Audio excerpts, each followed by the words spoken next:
আল্লাহ আপনাকে সুস্থ রেখেছেন, নিয়ামত না? আল্লাহ আপনাকে নেক স্ত্রী দিয়েছেন, নিয়ামত না? নেক সন্তান দিয়েছেন, নিয়ামত না? পরিবারকে হেফাজত করেছেন, নিয়ামত না? দুনিয়ার জীবনে আপনাকে সচ্ছল করেছেন, নিয়ামত না?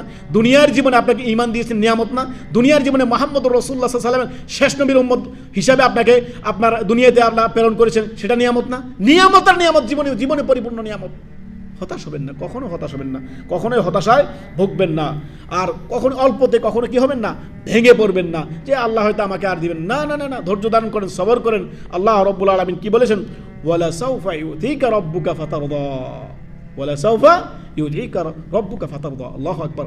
আল্লাহ মানে এত দিতে পারেন, এমন দিবেন যেটা আপনি সন্তুষ্ট হয়ে যাবেন, খুশি হয়ে যাবেন, রাজি হয়ে যাবেন। সুবহানাল্লাহ, সুবহানাল্লাহ।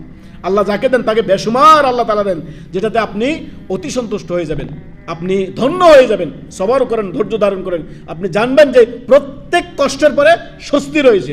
অতএব বিপদ যতই হোক, আপনার রাত যতই গভীর হোক না কেন, রাত যতই অন্ধকার হোক না কেন, অন্ধকারাচ্ছন্ন হয়ে যাক না, রাতের শেষে কি আসে? ভোর আসে। আপনাকে খেয়াল রাখতে হবে। জীবনে পরতে চলার পথে যত বিপদ আপনার জীবনে আসুক না কেন, ধৈর্য ধারণ করবেন, সবর করবেন। আমি মুমিন বান্দা, আমার রব কখনোই আমাকে একা ছেড়ে দিবেন না। আমার রব আমাকে কখনোই একা ছেড়ে দিবেন না। রব সর্বদা আমার সাথে আছেন, আমার সাথে সাহায্যের দিক থেকে আমার আছেন। আমার রব আমাকে কখনো একা ছেড়ে দিবেন না। মুসা আলাইহিস সালাম কি বলেছেন? কাল্লা, কোশ্চেন কালেও নয়, ইন্নামা ইয়া রাব্বি সায়াহদিনি। আমার রব আমার সাথে আছেন, আমাকে আমার রব কখনো একা ছেড়ে দিবেন না, অসহায় ছেড়ে দিবেন না। তো আপনারও ঈমান হওয়া উচিত। বিপদ যত বড় হোক, আপনি সর্বদাই খেয়াল রাখবেন, জীবনে যত বিপদ আপদ নেমে আসুক না কেন, সবর করবেন, ধৈর্য ধারণ করবেন, ধৈর্য সবর নিয়ে আসবেন, হায় হুতাশ করবেন না, এতে করে আরো যন্ত্রণা বাড়বে।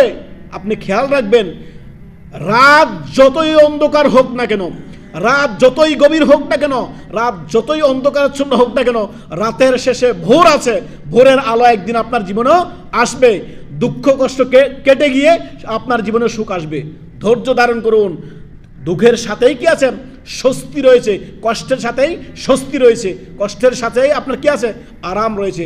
ধৈর্য ধারণ করুন, সবর করেন, বেসবর হয়েন না, একটুতেই বেসবর না। মুমিন এমন হবে না।